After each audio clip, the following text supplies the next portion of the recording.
Well, what in the world is happening to the almighty dollar?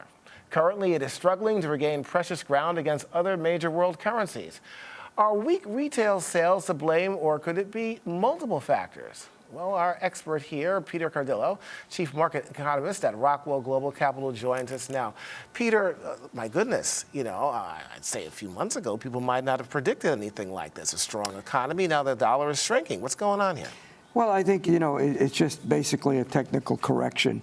And this technical correction is coming from two factors. One, the economy is not as strong as we anticipated it to be in this quarter. And the problem with that is that the consumer remains quite cautious. We had gasoline prices tumbling over the past several months, and then, of course, there's been a little bit of a backup now. But yet, people have chosen not to spend that disposable income. So they're basically saving and they're paying down debt. And I think that's, one of the reasons, the weak economy. And the other thing I think, we have to look at is that the dollar is still relatively strong if you look at where it was a year ago or 2 years ago. So I think it's just in a technical correction. Do I see the dollar tumbling much further from these levels? No, I don't. Okay, well, look, that's good news as far as I can see of what you're saying here. But let's unpack this a little bit. Retail sales. I go out to the malls, shopping around with my wife and so on and so forth. I see people all over the place.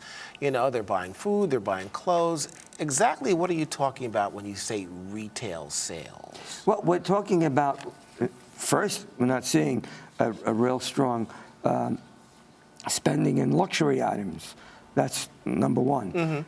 Consumers are out there spending. They're always spending, but they're spending on the necessities. And when they do go out buying for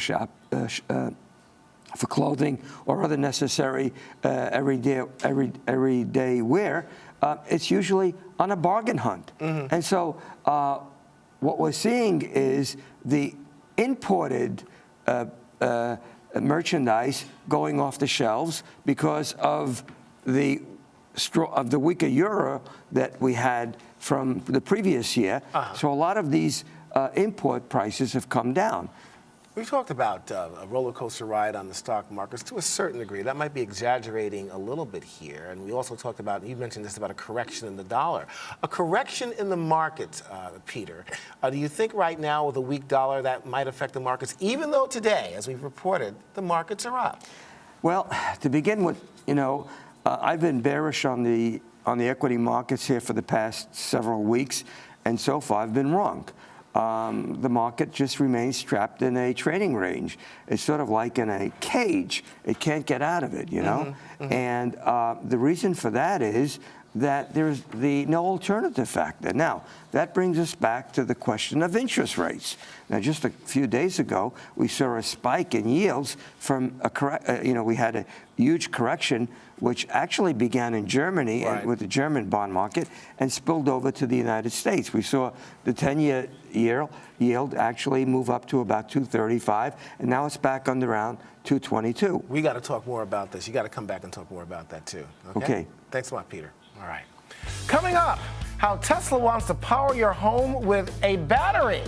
And you're watching Arise Xchange. Stay with us.